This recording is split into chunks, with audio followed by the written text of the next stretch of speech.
Assalamualaikum warahmatullahi wabarakatuh. Apa kabar anak-anak?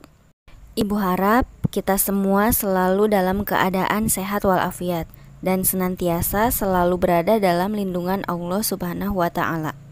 Bertemu lagi dengan Ibu Endah Sri Wulandari dalam mata pelajaran Etika Profesi kelas 10 Akuntansi. Hari ini kita akan membahas tentang sektor industri jasa keuangan. Tapi sebelumnya, kita ulas sedikit tentang macam-macam industri. Industri ada 3 macam, yaitu industri primer, industri sekunder, dan industri tersier. Industri primer adalah industri yang hasilnya bisa kita nikmati tanpa diolah terlebih dahulu. Contohnya seperti hasil pertanian, peternakan, perkebunan, perikanan, dan sebagainya. Yang kedua, industri sekunder, yaitu industri yang kegiatan utamanya mengolah bahan mentah menjadi barang jadi. Contohnya seperti pemintalan benang menjadi kain atau pembuatan kertas dari bahan baku kayu. Yang ketiga, industri tersier, yaitu industri yang produk dan barangnya berupa layanan jasa. Contohnya di bidang telekomunikasi, transportasi, perawatan kesehatan, dan sebagainya.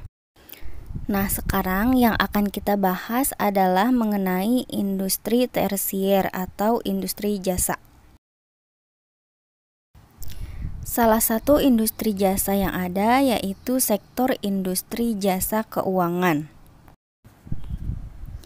Menurut Department for International Development, sektor keuangan adalah seluruh perusahaan besar atau kecil, lembaga formal atau informal di dalam perekonomian yang memberikan pelayanan keuangan kepada konsumen, para pelaku bisnis, dan lembaga-lembaga keuangan lainnya.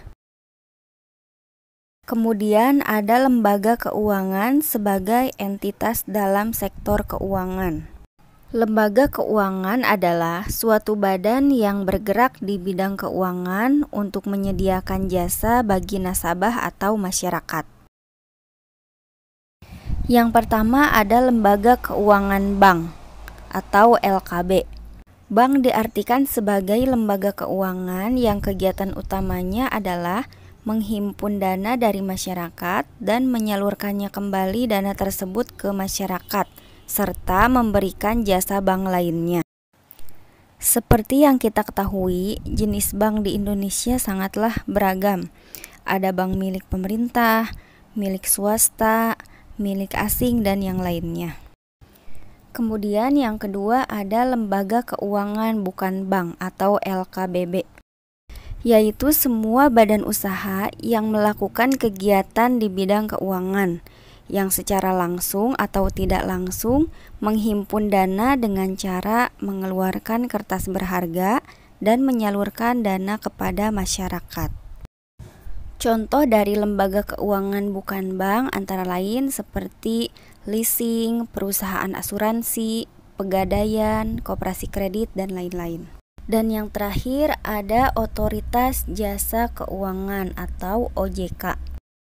Berdasarkan Undang-Undang Nomor 21 Tahun 2011 tentang Otoritas Jasa Keuangan, fungsi OJK yaitu menyelenggarakan sistem peraturan dan pengawasan yang terintegrasi terhadap keseluruhan kegiatan SIJK atau sektor industri jasa keuangan.